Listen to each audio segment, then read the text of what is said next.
এই বলটা এই যে বলটা কানে দেয়, এই যে আপনার যে অন্তবাস অথবা ছেলেদের গেঞ্জি, তার ভিতরে তার একটা এই যে সিম রাখবে। আমরা দীর্ঘদিন যাবৎ মানে ব্যাংকের পরীক্ষাপত্র যখন পাশ হলো, সেটা আমরা কাজ করে অনেককে গ্রেপ্তার করেছি এবং আমরা বাংলাদেশ ব্যাংকের গভর্নরের সাথে কথা বলেছি। আমরা বিমানের প্রশ্নপত্র ফাঁস হয়েছে, সেটা নিয়ে আমরা কাজ করেছি। আমরা বিভিন্ন সময় যে পরীক্ষাগুলি হয় চাকরির, সেটা আমরা আমাদের ডিবির সাইবার টিম সহ অন্যান্য টিমগুলি কাজ করে। এখন আমাদের আসলে আমরা শুধু বুঝতে পেরেছিলাম যে প্রশ্নপত্রটা আগেই বের করে ফেলতে পারে বা পরীক্ষা প্রশ্নপত্র শুরু হওয়ার পরে বের করে, এরকম তথ্য আমরা পেয়েছি এবং অনেককে আমরা গ্রেপ্তারও করেছি। এবার যাদেরকে আমরা গ্রেপ্তার করেছি 7 সদস্যকে, তারা অত্যন্ত বড় মাপের অপরাধী। তারা আগেও এই অপরাধটি বিভিন্ন সময় করেছে, তাদের নামে মামলা রুজু আছে। এই 7 জনদের ধরার পর তারা যে আমাদের কাছে যে তথ্য দিলেন, সেটা হচ্ছে বিভিন্ন চাকরি নিয়োগ পরীক্ষা প্রশ্নপত্র ফাঁস করে অত্যাধুনিক ডিজিটাল ডিভাইসের মাধ্যমে পরীক্ষার দিন যখন প্রশ্ন উত্তর সরবরাহ করে লাখ লাখ টাকা হাতিয়ে নিচ্ছে। অর্থাৎ এটা হচ্ছে, এক সময় আমরা নিষেধ করতাম যে ঘড়ি নিয়ে যাওয়া যাবে না, ক্যালকুলেটর নিয়ে যাবে না, এবং আমরা এগুলি নিয়ে গেলে অথবা ঘড়ির মধ্যে থেকে অনেক সময় অথবা মোবাইল ফোন নেওয়া যাবে না, মোবাইল ফোনের মাধ্যমে অনেক সময় প্রশ্নগুলি বাহিরে টেলিফোন করে উত্তরগুলি নিয়ে নিত। এটাও দেখলাম আমরা, এটাও নিষেধ করা হয়েছে। এবং আমরা পরীক্ষা বিশেষ করে নিয়োগ পরীক্ষা, পরে বিশ্ববিদ্যালয়ে ভর্তি পরীক্ষা, তারপরে চাকরি নিয়োগ পরীক্ষা, বিভিন্নগুলিতেই কিন্তু আমরা কাজ করি। আমরা যে কথাটা বলেছি যে কি কি করণীয় বর্জনীয়, কিন্তু এইবার যেটা পেলাম এই সম্পর্কে আমাদের আসলে ধারণাটা ছিল না। আমরা তাদেরকে গ্রেপ্তার করার পর, বিশেষ করে গ্রেপ্তার সময় তাদের হেফাজত থেকে আমরা জিএসএম সুবিধার সময় 10টি অত্যাধুনিক ডিজিটাল ইলেকট্রনিক স্পাই ডিভাইস, 7টা মোবাইল ফোন, 10টি সিম কার্ড, 1টি পকেট রাউটার জব্দ করা হয় তাদের কাছ থেকে। তারা যে কথাটা বলেন, তারা হলো প্রথমত তারা পরীক্ষা শুরু 1-2 মিনিট আগে পরীক্ষার কোনো না কোনো কেন্দ্রে কোনো একজনকে তারা ম্যানেজ করে,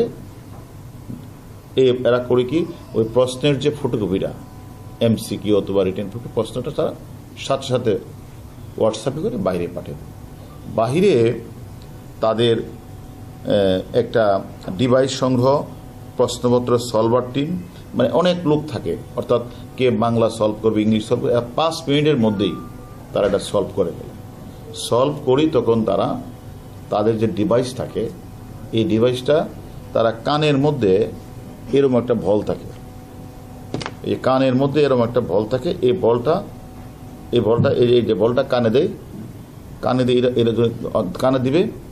আর হলো হয় পকেটের মধ্যে একটা রাউটার থাকবে, অথবা এই যে আপনার যে অন্তবাস অথবা ছেলেদের গেঞ্জি, তার ভিতরে তার একটা এই যে সিম রাখবে। অর্থাৎ যখনই ওইখান থেকে বাহির থেকে টেলিফোনটা করবে, টেলিফোনটা করার সাথে সাথেই সে শুনতে পাবে। অর্থাৎ যাদের কাছে এটা থাকবে, এই রাউটার অথবা ওই যে অন্তবাস এগুলো থাকবে, তারা ওখান থেকে বলবে, তারা শুনবে। শোনার পর সমানে সে বলবে হয়তো প্রশ্নের এর উত্তর হলো সি, বি এর উত্তর সি, এরকম বলবে, আর সে সময় দাগায় ফেলবে। এর বেশিক্ষণ লাগে না। অর্থাৎ 5-10 মিনিটের মধ্যে প্রশ্নটা পেয়ে 5-10 মিনিটের মধ্যে উত্তর শেষ। এবং যারা পাবে তাদের প্রত্যেককে এরকমভাবে এগুলি দিয়ে নিবে, এবং সেটা পরীক্ষা শেষ হলে এই কানের মধ্যে ঢোকে এটা চলে আসছে, রাউটারটা এটা চলে আসছে, বলটা চলে আসছে। এইরকমভাবে আসলে দিন যাচ্ছে। আসলে প্যাটার্নস অফ ক্রাইম, যে ক্রাইমের যে প্যাটার্নটা, এটা দিন দিন চেঞ্জ হয়ে যাচ্ছে। এবং এক সময় আমরা নকল প্রতিরোধের জন্য আমরা কাজ করেছি। এসএসসি এইচএসসিতে পরীক্ষা হলে নকল না হয়, সেই নকল প্রতিরোধে আমরা কাজ করেছি। সেখানে তারা প্রথম বড় বই নিয়ে যেত, পরে তারা দেখা গেলো বইটাকে ছোট করে তারা নিয়ে যেত, কোনো সময় হাতে করে নিয়ে যেত, কোনো সময় তারা এভাবে। কিন্তু দিন যাচ্ছে, অপরাধীরা তাদের প্যাটার্ন চেঞ্জ করছে। আমরাও আইন শৃঙ্খলা বাহিনী তাদেরকে ধরার জন্য বিভিন্ন স্কোপ আমরা ব্যবহার করছি। এখন সর্বশেষ যেটা আমরা পেলাম, সেটা হচ্ছে তারা এই বল ব্যবহার করছে কানের মধ্যে, আর তাদের এমন জায়গায় রাখে, অর্থাৎ ওই যে ডিভাইসটা, যেখানে ধরার বা এই জায়গায় চেক করার কোনো স্কোপ নেই।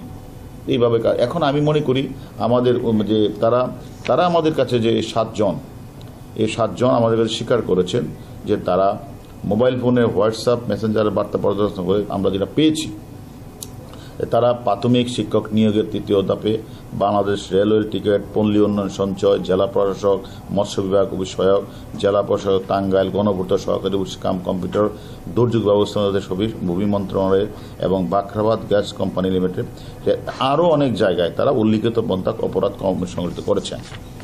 আমাদের কথা হলো, আমরা জানি, আমরা সবাইকে বলছি যে এইরকম পন্থা অবলম্বন করে চাকরি নেওয়া যাবে না। অনৈতিক উপায়ে চাকরি নেওয়ার কোনো সুযোগ নেই। পরীক্ষার কোনো অসুবিধা অবলম্বনের চেষ্টা করে আমি মনে কেউ চেষ্টা করলে তাদের বিরুদ্ধে কঠোর আইনগত ব্যবস্থা গ্রহণ করা হবে এবং কেন্দ্রে প্রবেশের সময় প্রতিটি পরীক্ষার্থীকে সতর্কতার সঙ্গে সম্ভব হলে মেটাল ডিটেক্টর ব্যবহার করা এবং চেক করা। আমরা কক্ষ পরিদর্শনের কাছে যদি কোনো পরীক্ষার্থীর আচরণ সন্দেহজনক হয় পুনরায় চেক করা। কোনো পরীক্ষার্থীর কাছে এসব ডিভাইস পাওয়া গেলে আইন পরীক্ষার সংস্থাকে অবহিত করা।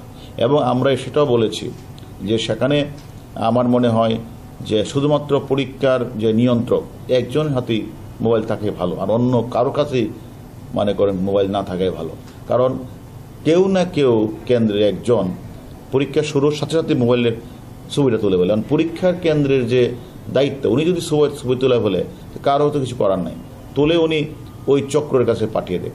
ওই চক্ররা তাদের সকল ডিভাইস নিয়ে একটা জায়গায় বসে থাকে, পাওয়ার সাথে সাথে সলভ করে তখন তারা আবার ওই টেলিফোন করে, আর ওই টেলিফোনের ডিভাইসটা যাদের কাছে থাকে তারা তখন শুনতে পায়। তারা কোনো কথা বলবে না, তাদের কানে বাজবে, তা সে শুধু দাগাবে, এই কাজটা করে। যাই হোক, আমরা মনে করি সকলকে অ্যালার্ট থাকতে হবে, আর আমাদের প্রত্যেকের পিতামাতার উচিত হবে এই অবৈধ পন্থায় কেউ যেন না যায়।